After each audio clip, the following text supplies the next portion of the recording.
Hello, Rejoice family, and those beyond Rejoice who happen to be watching this. It's hard to believe it's been 8 weeks that we've been unable to worship in person. I know one of the questions I'm starting to get from people, especially as things start opening up around us, is when am I going to be able to come back to worship Rejoice?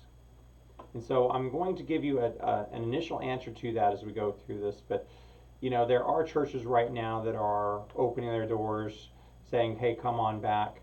And I think there is some different ways of thinking about this. So I think a lot of the churches that are opening up right now are thinking very individualistic. And they're thinking in terms of rights. It's my right to do this. But again, the way I read Scripture always teaches me about responsibility.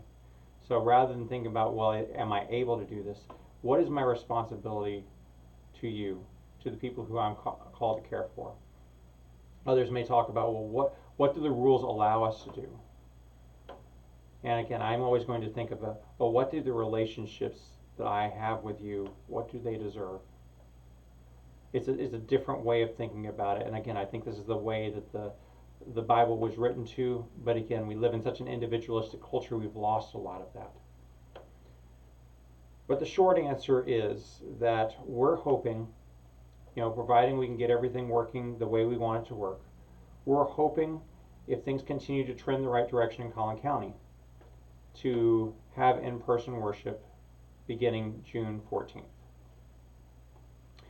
Now, is that a guarantee that June 14th we will have in-person worship? No. That is what we are working towards. That's what the leadership, that's what the staff at Rejoice are working towards as a goal. And there are a lot of things that we need to do to be able to do that. We need to figure out, for example, how we're going to disinfect the space between uses, how we are going to modify our worship. There will be some changes that need to be a part of this as we come back, because even as we return, some things will need to be different, because we want to minimize the risk of contagion.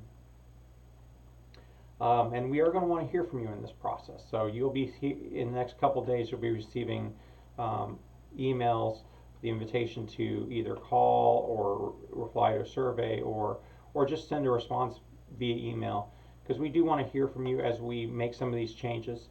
Council is going to be actively involved over the next several weeks trying to make the best informed decisions we can possibly make about how we begin this process of opening up Rejoice to initially worship and some small groups, but then as we continue to expand and open up the rest of our ministries. One thing we will be doing is we will initially probably start with one in-person worship and one virtual worship.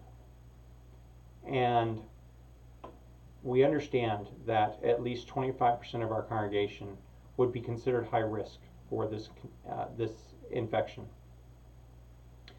And we want to make sure that we have the ability for those who would not feel comfortable even in June or July or August worshiping with us, that we maintain that commitment to them, that we maintain the ability for them to worship in their homes. The other reality is we know that we've had people who have not been a part of our in-person worship, but who have found us online, and we want to continue those connections as best we can. Even once, and I do anticipate at some point us going back to worshiping with like 2 worship services and having some activities between, I do see a virtual component being a part of our life together going forward. That I do think this is one of the things that you're going to see change not only in our church but in other churches going forward, that this will be a part of it. So again, I think this is something to be hopeful for.